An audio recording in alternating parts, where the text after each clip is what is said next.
নমস্কার। অবশেষে মাটির থালায় বড় মার প্রতিকৃতি সম্পূর্ণ করতে পেরেছি। কাজ করছিলাম আর দেখছিলাম মায়ের চোখ দুটো কি অপূর্ব লাগছে। বারবার এটাই মনে হচ্ছিল মা যেন নিজেই তার রূপ অলংকার পুরো প্রতিকৃতিটাই পুরো আমার হাত দিয়ে করিয়ে নিলেন।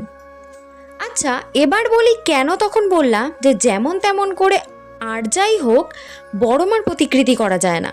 প্রথম দিন আমি স্নান করে পরিষ্কার পরিচ্ছন্ন হয়ে মায়ের প্রতিকৃতি করার কাজে বসেছিলাম, ভালোভাবেই কাজ করলাম।